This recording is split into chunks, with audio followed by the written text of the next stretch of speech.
Welcome to Pop Cult, where we talk reality TV, celebrity chaos, and pop culture throwbacks. You're up. I'm so sorry. Batter up. I was sent photographs of myself, and I have my bangs on, so I'm just like hyper-analyzing it. I hate when someone sends me a pic of myself. Oh Jesus. Okay. I'm imagining you. I just like how I said forehead. I am, but I just like how I said I have my bangs on because I Like wear them as an accessory. They're like clip-ins. I'm dead. Oh my god. Okay. Bang girlies, rise up. Bang girlies. I do kind of hide them on the day-to-day though, because I clip them back at work. Yeah, mine have been growing. I haven't got my hair cut, so mine are like growing out right now, but I'm kind of liking the way that they're looking, so I might like leave them at this length. I got mine trimmed on Friday, and they're real short right now. Mine always look so bad with them like they just need a few days. Yeah. It's like they just cut them. It's like sometimes I tell them to cut them. Well, you a little have bit to shorter because they grow so fast. Yeah. I do not understand. It's funny. Healthy Okay, hair. anyways. Hello everyone, and welcome Chronicles. back to Pop Cult. We're your hosts. I'm Julia. And I'm Avery. And if you can't tell, we both have bangs. Yeah, in case anyone was wondering. Would recommend anybody get bangs. Me too. I think everyone looks better with bangs, honestly. I just think they're fun. They are. They make it look like you always have done your hair. Yes, because it's like, even when you have your hair up, like, the bangs look cute. Yeah, and also this is like I am not insulting myself when I say this, but when I wear my bangs, I don't get carded. I'm not saying I look older, I'm just saying like they're like under 21, she wouldn't have bangs. Wait, that's so funny. I like do not get carded with bangs. That's so funny. It's like, it's almost like, oh, she has bangs. But it's like a compliment, not as in I look old, you know? Okay. No, yeah, it's giving like she's responsible because she can fix her hair every day because she has bangs, so we're not gonna card her. No, I literally like, it's like a boost almost. That's what it's giving. It's giving mature woman. Womanly. Anyways, we post 2 episodes every single week. Tuesdays are for a reality digest, where we're going to go over last week's reality chaos, and then Thursdays are for a fame files, where we're going to go over past pop culture events, and or that's kind of a loose term because we can also just do whatever we want. So totally. As in this week, we're going to do a celebrity deep dive, which we've done before. I love this woman that we're about to do. Me too. Do you want to introduce her? Yeah. She's in one of my favorite movies of all time that I will sing in the car all the time. That's hilarious. It is on my top movies list. You're kidding. Yeah, and it is none other than Lemonade Mouth. I'm gagged.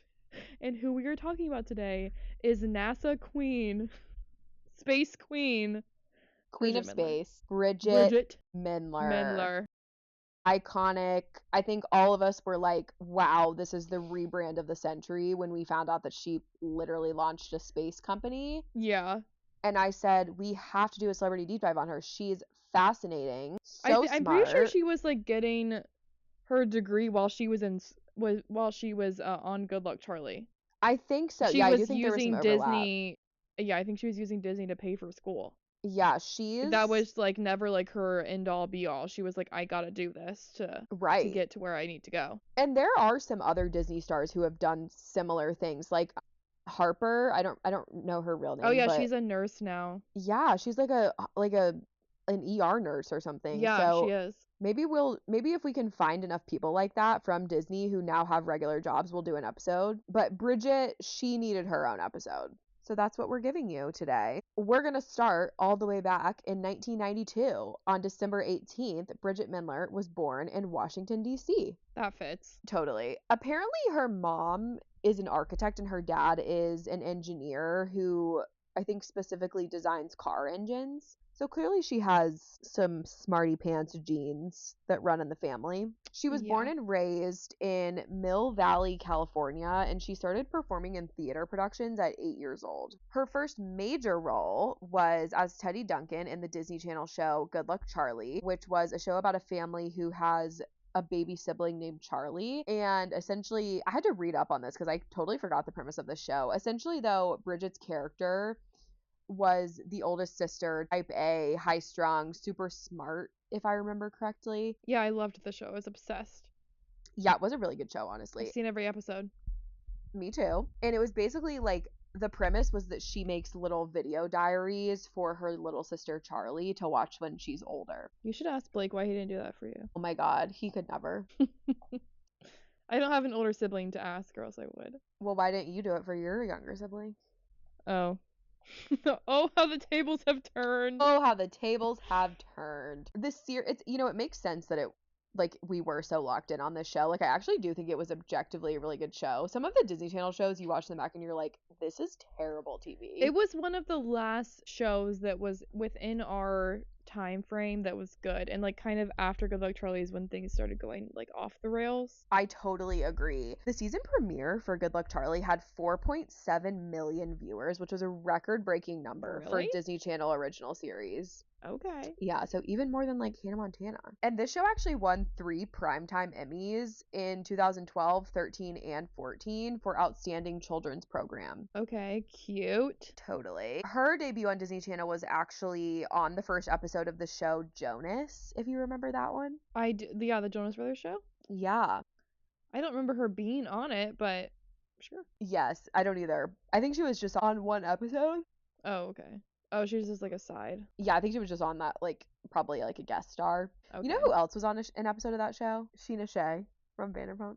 For real? She was the pizza girl. Oh, that's funny. I also read that Bridget also auditioned for Sunny in Sunny with a Chance, but we obviously know that went to Demi. To Demi Lovato. Probably much to her detriment. Her life could have taken a different trajectory, perhaps, if she wasn't on that show. Her other major Disney Channel feature was, as you mentioned, the made-for-TV musical movie Lemonade Mouth. God, so good, guys. A classic. Did you know that some of the songs from that movie charted? As they should have. Isn't that funny? That is still going platinum in my house. It's going platinum in your car every day. Yeah. It's going to be going platinum on your commute. Bob show. Yeah, you can add some more description here, but it's basically about a group of high schoolers who form a band to compete in a music competition. Yeah, so they all end up in like detention for some random reasons. Like Bridgit Mendler's character was reading in a janitor's closet for unknown reasons. Okay. And they all get sent to detention, and then there's like a water dropping, like making a beat sound, and then all of a sudden they're all playing an instrument like they've played their whole life since. And then Bridgit Mendler starts singing and she's glorious, and then they were like, we should form a band, and Bridget's like, no, I couldn't possibly, I'm too scared. And then they force her into the band, and then she's like throwing up before their first performance because they're like, guys, I told you I can't do this. And then she does it, and they're great, and then they have to like battle out the other bands, and then they all get sick and they go to jail for a day, and then they're all good. But crazy lore with that cast, because that one guy is like actively in jail, I think. Who? The redhead. You're kidding. No. Why? I don't know. And then I guess no one else is crazy, but like the other guy who was in the band, he was like 14 when they were filming, or like 13 or some shit like that. Like he was very young, and he does not look like it. Yeah.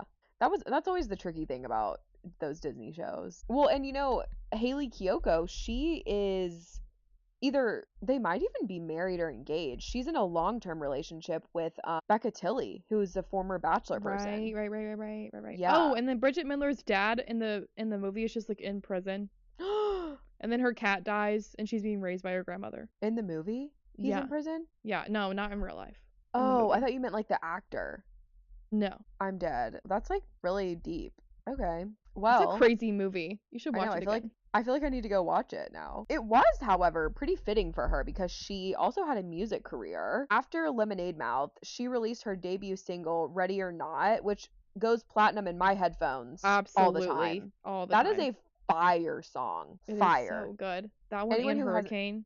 Hurricane, so good. She released Ready or Not in 2012, and it went platinum. And then later that year, she released her debut album, Hello, My Name Is, which was top 30 on the Billboard charts. Slay. Cute. One thing about Bridgit Mendler is that she's going to be successful at anything she does. Yeah, she's going to be good at everything. Respectfully. In 2013, she released an EP. What does that stand for? Do you know? So an EP is just like, there's not enough songs to make it an album. I don't know what it stands for, though. Yeah, but it was called Live.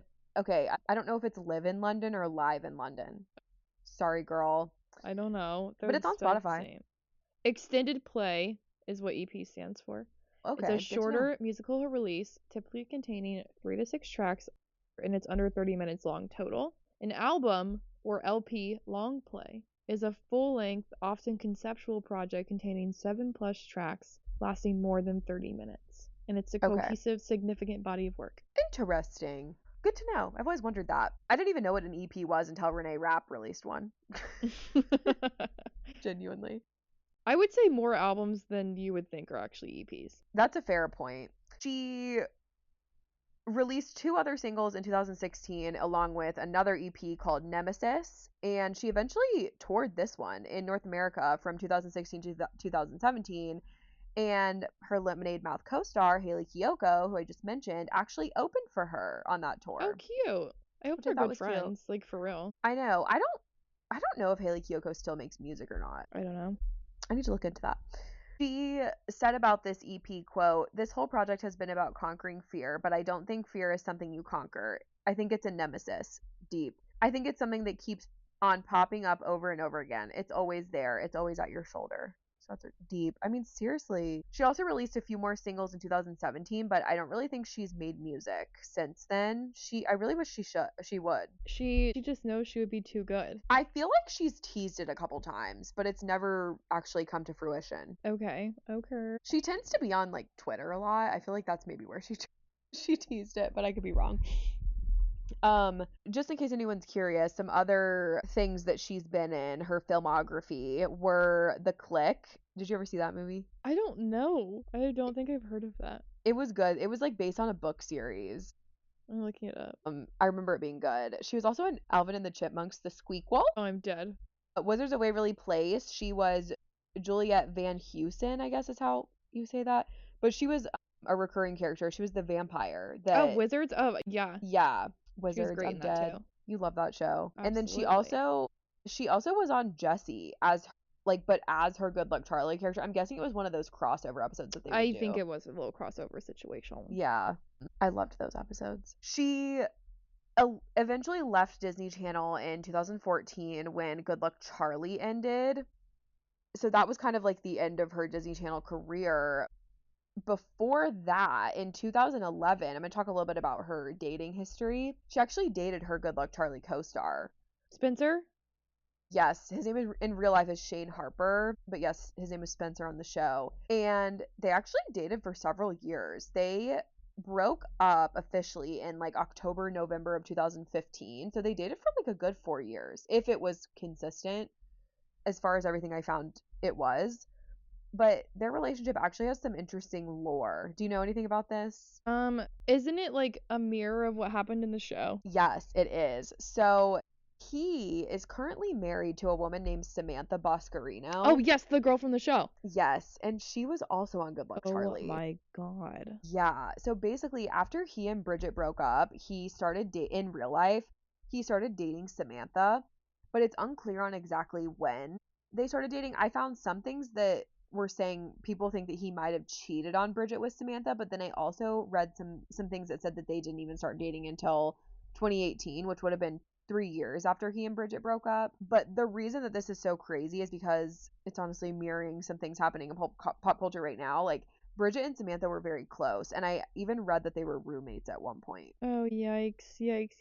Yeah. They were also pretty frequently on each other's social medias, and that completely stopped after they started dating, and they also don't follow each other. But I will say there is no actual evidence to back up the cheating claims. Okay. So, to your point, I think there could be truth to it, but I also think it could also just fully stem from this storyline on Good Luck Charlie, where Bridget's character was dating Shane's character. So Teddy and Spencer were dating. Enter Samantha, whose name on the show was Skylar, and Spencer cheats on Teddy with Skylar. And in the show, he lied about it and said that she was his cousin after Teddy caught him with his arm around her. Honestly, kind of a mature storyline for a Disney Channel show. Yeah, for real. Like, he's cheating on her behind her back. It's just crazy. None of them have ever said anything public about the breakup. None of the 3. So, do with that information what you will.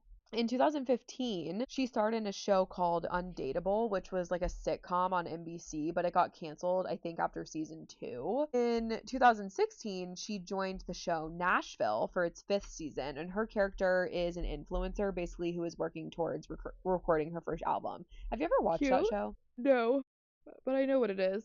I started it. I feel like it's actually like a pretty popular show. I started watching it and I kind of fell off. It's honestly, sometimes it's hard for me to watch because Connie Britton is in it, and I'm so used to seeing her in her role on Friday Night Lights that like it's really strange seeing her in something different. Okay. But it is a good show. And now I kind of want to finish it since I know that Bridgit Mendler's in it. In 2017, she landed a lead role in a comedy on Fox called Thin Ice, which was created by the woman who created New Girl, funny enough. Oh, okay. Yeah. It was about a woman who was on a journey to find herself while traveling in Antarctica, but they did the pilot and it was not picked up, unfortunately. Sad. I know. I feel like that could have been good. Think about all the shows that have done pilots that haven't gotten picked up. Probably like literally millions. I know. And like they could be our favorite show, but we'll never know because they didn't go through with it. Honestly, I'd rather just not know because there's this one show that I loved. You might have seen it too. They got canceled after 1 season, but I literally can't even think of the name off the top of my head. Oh, The Secret Circle. I remember that. And I'm still upset to this day. I don't remember what it's about, but I definitely remember the name. All I remember is some ravens dying. Yeah. Also, there was like some shows. There was a show on ABC Family called Twisted that got canceled after 1 season. It had Avon Jogia in it. Okay. And I remember it being good, and then they canceled it, so that sucked. Anyway, her last acting gig that I could find was in 2019 on a show called Merry Happy Whatever. The IMDb description, because you know I love those, reads, a strong-willed patriarch, Dennis Quaid, must balance the demands of his complicated family with the stress of the Christmas season when his youngest daughter comes home for the holidays with a new boyfriend. Yikes. I think she's the youngest daughter. Okay. I think so. Basically, it was a Netflix series. It also had Ashley Tisdale in it. And she is bringing her boyfriend home, who is a musician. It was obviously set during the holidays, but I think the plan was to do multiple seasons across like different holidays, which I think could actually be an interesting premise, but it was that would have been a good canceled. Oh, dang it. I know. Okay, so that's a little bit about her acting background, and now we're going to shift gears a little bit to her education. She actually did go to college at the University of Southern California. Hello, college admission scandal. Except she actually got in. Yeah, not claiming that she was involved in that. She went there she was a student from 2013 to 2016, where she studied anthropology, but I read that she actually dropped out, and I did verify this on her LinkedIn. She, did end up getting a couple other degrees, so stay tuned. But yeah, she didn't finish her anthropology degree, her undergrad. By 2018, she had officially enrolled in a graduate program at MIT, so she must have finished it. She must have finished some sort of undergrad, because I don't think you can do a graduate program without an undergrad degree. No, you have to have a batch. Yeah, so maybe she did it online or something. She actually tweeted, remember I said she likes to tweet, about her decision to go to do this graduate program at MIT. She said, first, the reason why I'm taking this time out to study is very connected to how I feel about social media. As an entertainer for years, I struggled with social media because I felt like there was more loving and human way to connect with fans. That is what I'm going to study. So she became one of MIT's Media Labs Directors Fellows, which is basically a group that works with researchers, students, and faculty at MIT, and they work on various projects while they're also working on their thesis. So she finishes that degree in 2020. And from 2021 to 2024, she was at Harvard Law School getting her Juris Doctor, JD, which I haven't actually heard of. Okay, Legally Blonde. I know. I didn't know that that's like what they called lawyers. Like, I didn't realize that. Am I stupid? Wait, called him what? Like, it's a JD. Oh, you know how like a medical doctor is an MD? MD. Okay, I guess that makes sense. A lawyer, if you want it from the South. A lawyer is a JD, but it is a 2-year post-grad professional doctorate degree, which you have to have it to actually practice law in the U.S. Okay. So essentially, she is a doctor of law. Cute. While she was at Harvard, she was also the co-president of the Harvard Space Law Society. Who knew that space had laws? Who knew that there was laws about the space? leave it up to the human race to make only we would make laws about somewhere we can't go. About somewhere that we are not entitled to. Because if we were, we would be able to go up there without a spacesuit, you know?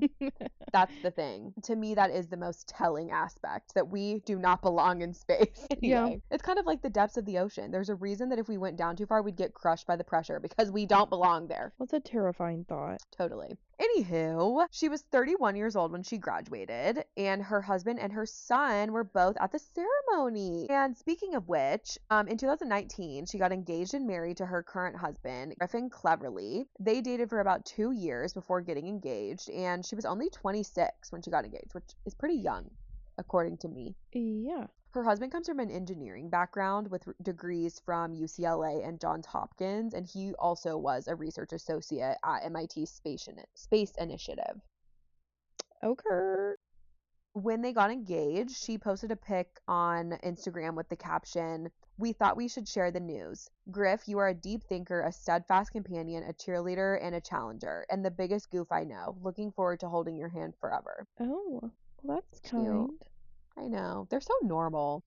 You know, they're like so normal, but so not, because they're like really smart, but still normal. In August of 2019, they had an engagement party where she posted some pictures with a bunch of her castmates from Good Luck Charlie, which I thought was cute. I think the pictures that I saw, it was the mom and the brothers, but the other ones very well could have been there too. Got it. They eventually got married on the beach, and her same co-stars from Good Luck Charlie and also some of her co-stars from Lemonade Mouth were there. Well, that's really fun. I love when people are still friends. I know. Except for the one that's in jail. Right. Well, he obviously wasn't there, but one of them was even a bridesmaid. Yeah, Naomi Scott. Yeah. Oh my God, I'm so shocked you knew that, because I knew when I looked her up, I recognized her from the live action Aladdin. Well, yeah, she's Jasmine in Aladdin, but I know her from Lemonade Mouth. She's So Gone changed my life. Oh my God, I'm screaming. Yeah, I recognized her from Aladdin, but I did not recognize her name. She's very pretty. Yeah, she's gorgeous. And she was really good in the live action Aladdin, for the record. But yeah, she was a bridesmaid. So cute. In February of 2024, I thought this was so interesting, and like truly, it just makes her even more of a dynamic human being. She announced that she and her husband had actually adopted a 4-year-old little boy. Aww. So her son that I referenced earlier, they adopted him. She had tweeted a silhouette picture, like they were on the beach, her husband and their son, and she captioned it, "The other news I wanted to share is I'm a mama to a sweet 4-year-old boy. Started fostering in 2021, adopted near Christmas of 2022. I'm so lucky. Being a parent is the biggest gift and most defining experience there is." Cute. So I thought that was really sweet. And I just think it's so, like, I don't know. I just love when people adopt. I just think it's like really so special. And I just think it's so, like, so often. I don't feel like there's honestly that many celebrities that have adopted. And so I just thought it was cool that she was kind of like sharing her experience and talking about being a foster parent. But in perhaps the craziest career shift we have ever seen of a Disney Channel star, in 2024, she announced via Twitter that she was the first CEO of Northwood Space. Her caption announcing this read, "We are designing shared ground infrastructure from first principles to expand access to space. We have a lot of work ahead of us, but that's the fun part. While everybody else was making their sourdough starters, we were building antennas out of random crap that we could find at Home Depot and receiving data from National Oceanic and Atmospheric Administration satellites." Well, that just went right over my head. Me too. I'm going to break it down a little bit. She said that she first thought of the idea during COVID, which is why she referenced the sourdough starters, which I thought was funny. Got it. And she named it Northwood after a lake in New Hampshire, which is where she stayed with her family during the pandemic. The company's tagline is "A new kind of ground network for a new kind of space economy." And their mission statement reads, "Help space builders go further, faster. Northwood is an end-to-end ground infrastructure provider from initial concept through deployment to live data delivery. By vertically integrating the entire ground stack, we can collapse what used to take years into months and what took months into days. Our vision is building towards a ground infrastructure layer that works like cloud computing, where global capacity and routing scales on demand without the usual procurement cycles, vendor coordination, or integration challenges." Yeah, still right over my head. So, okay, I believe it's a joint venture with her husband, who is the chief technology officer. Okay. Essentially, at least part of what she does is she builds like the ground station that allows satellites to communicate with Earth. So essentially, they're building the actual technology in the buildings that are on Earth that can connect to satellites in space so that we can like communicate or get information, I guess. Yeah. That's how I understand it. Like, I guess that's a really lengthy process Sure. and up until her startup. I don't know, girl. It goes Yeah, over I our get heads, it. Bridget. Bridget, I don't get it. Me neither. I'm going to tag her and ask her to explain it to us in stupid people terms Yeah, because for real. I'm a bit at a loss and I really did I want to research it for understand. I quite a want to long time. support my girls. Me But I too. can't I do mean, that. respectfully, like she doesn't even need our, not that we have it, but she doesn't need our monetary support because as of February 2026, just a couple months ago, her company had garnered funding of more than $100 million. Jeez. Louise. They also have a nearly $50 million Space Force contract, which is a new branch of the U.S. Armed Forces, which protects the U.S. and its space endeavors. I don't know. But basically, this Space Force contract has allowed her the funding to build infrastructure that allegedly competes with Elon Musk's space endeavors. Okay, slay. So, women in STEM. Women in STEM. Period. Poo. But yeah, that is a little bit of an abrupt ending, but like that's as of February 26, 2026, that's where we are. She has millions of dollars in funding for her startup, and I really think she's gonna make an impact. I agree. And I hope she So, beats all the other space people. me If that's what her goal too. is. Me too. She does seem to be like a pretty private person, but I do think she shares, things here and there via social media. So I'll keep an eye on her socials and like her company and stuff and we can give any updates. But yeah, I just think she's so cool and really a dynamic, layered human being. Yep, I agree. Love you, girl. Can we get a lemonade mouth too? She's like, Julia, I'm trying to put people in space. But I'm just thinking like that's what the world needs right now. I don't disagree with you. I could That's see just a need for where that. I'm coming from. And what if the plot is like it's the former Lemonade Mouth kids that are like starting a Yeah, band? yeah. And she could just produce it. Yeah, But she has to write all the songs and sing. and sing. And I need her to drop a new album. Like Ready or Not and Hurricane, fire songs. Anyone who hasn't They're listened to so them, good. turn off this episode and go listen to them right now. Yes, absolutely. And honestly, they're the type of songs that I forget about and then I think about them one day and I'm like, "Oh, I'm going to be listening to that on loop the entire Yeah. day." Yeah. So, happy for her. What? And if anyone has a suggestion for our next Suggestion. celebrity deep dive, please do let me know. I was trying to think. I don't know. I know. We have some exciting episodes coming up though, but I'm not going to tell you what they are because I haven't read them yet. Any hoosies. That about wraps up our theme files of the week. But we hope you guys enjoyed it. Yes. And we'll see you on Tuesday, and then Thursday, and then Tuesday, and then Thursday for the rest of your life. Yes, exactly. And yeah, I hope you guys have a great rest of your day. And we hope you hear some good gossip. Oh, yes. Go forth and gossip. Ta-ta. Bye. Thank you so much for listening. We hope you enjoyed this episode, and we will see you next week for more pop culture chaos. The stories we cover are based on research and publicly available sources. While we strive for accuracy, some details may be disputed or unverified, and this episode is for entertainment and informational purposes only.